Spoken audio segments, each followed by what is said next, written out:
Agroeducación y Canal Rural te invitan a participar del curso de posgrado en agronegocios, presencial, a distancia y en diferido, dictado por los principales referentes del sector, Carlos Echepare, Salvador Di Stéfano y Antonio Ochoa, entre otros. Sé parte de Agroeducación, la comunidad de negocios en el agro. www.agroeducacion.com. ¿Qué tal? ¿Cómo les va? Bueno, pasó la reunión del presidente con la mesa de enlace. El balance que se puede hacer hasta ahora es que fue una reunión más positiva de lo esperado. La presencia del ministro canciller Felipe Solá ayudó, como también, por supuesto, la presencia del ministro de Agricultura Basterra, y del ministro coordinador, Gustavo Vélez, creo que ese es el cargo o algo parecido que tiene, de buena relación con sectores vinculados a la producción. También estaba la vicejefa de gabinete, Cecilia Todés Caboco, que es, como ustedes saben, quien lanzó de alguna manera estos últimos días la intención que tenía el gobierno de aumentar los derechos de exportación o armar cupos de exportación para limitarlas. Los dos temas quedaron descartados, no de manera definitiva, sino por ahora. Habrá que seguir la evolución de los dos temas, y sí lo que aparentemente se ha comprometido el presidente, que de alguna manera también lo había dicho en su entrevista del pasado domingo, es en mantener el diálogo con el sector. Esperemos que esta vez cumpla y no tome ninguna medida sin el acuerdo o, digamos, el intercambio de ideas con los sectores productivos. Que no piense que el aceite se fabrica sin soja. Para hacer aceite primero hay que hacer soja. Y eso el presidente lo sabe, me imagino ahora. Por lo tanto, es importante que no solo hable con quienes fabrican el aceite, sino también con quien fabrica la soja. Que el trigo no sale, la harina no sale sin trigo, y que entonces, además de hablar con la industria, tiene que hablar con quienes producen el trigo, y que todo lo que se produce con el maíz, primero hay que producir maíz. Por eso es importante que acuerde también las medidas que vaya a tomar con los productores, en lugar de tomar este tipo de medidas como fue el fideicomiso aceitero, en donde los productores no fueron consultados, y esa es la realidad. Y son parte importante, porque seguramente van a ser, como les dije el primer día, los que van a terminar pagando el costo de ese fideicomiso, o el pozo de ese fideicomiso. Eh, Les voy anticipando algunas cosas que vamos a tener el fin de semana, porque me parece que es muy importante. El sábado, dos exfuncionarios de primera línea del Ministerio de Agricultura y dos productores, además, y dos dirigentes agropecuarios, como son Luis Miguel Echeverre y Santiago del Solar, van a estar acompañándome el sábado a la noche, porque quiero hablar con ellos de cómo se hace para resistir las presiones de determinados sectores que evidentemente son muy fuertes. Y ellos, de alguna manera, en algún caso lo han resistido. Y, por supuesto, de cómo están viendo esta nueva realidad que estamos viviendo por estas horas. Y el domingo, si todo sale bien, por lo menos dos de los miembros de la mesa de enlace se han comprometido a acompañarnos, que son Carlos Sacchettoni y Jorge Chemes. Y el lunes, como les decía, una edición también especial en donde vamos a recorrer un supermercado de por aquí, para que ustedes puedan comparar los precios de uno y otro lado, ¿no? Precios, salarios, impuestos, márgenes, todo vamos a comprar, a poder comparar, para que cuando se hable en la Argentina de cuánto valen los alimentos en otras regiones del mundo, tengamos un punto de relevancia para comparar.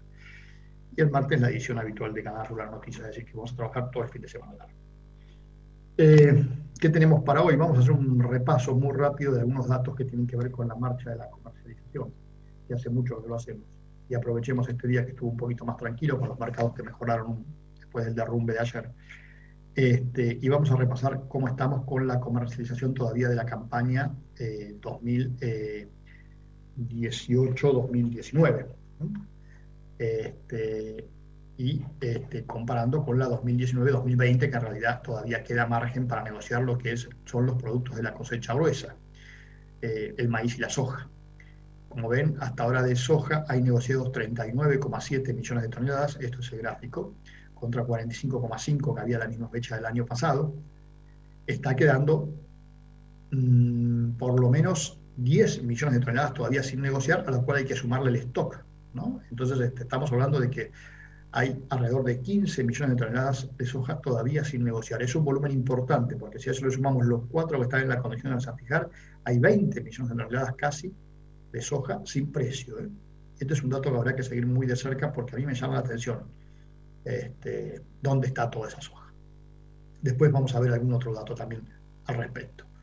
Y en cuanto al maíz, hay hasta ahora negociadas 43.800.000 toneladas, hay bastante más respecto al total de la cosecha, y en la condición oficial hay 2,5 millones de toneladas. El trigo, la comercialización 19-20 ya terminó con una negociación de 19,3 millones de toneladas. Pero respecto al volumen de producción, lo que tenemos para mostrarles es que se ha negociado ya el 81% de la soja, el 88% del maíz y el 98% del trigo. Cuando uno compara las cifras con el ciclo anterior, se da cuenta que ya no hay tanta diferencia. Entonces acá viene de nuevo la gran pregunta. ¿Realmente hay tanta mercadería? O, sobre todo en el caso de la soja, ¿va a pasar tanta mercadería de una campaña a la otra?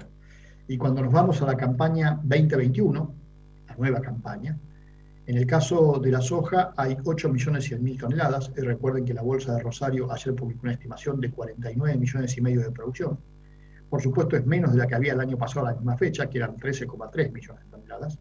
El año pasado, acuérdense siempre que veníamos con el proceso eleccionario de por medio también, habiendo terminado ya. Entonces acá estamos comparando 2 años relativamente normales, para llamarlos de alguna manera, donde no había ya elecciones. Del maíz de la 2021 hay 16,2 contra 19,1 que había el año pasado. Tanto en maíz como en soja, la incertidumbre climática está jugando también su papel.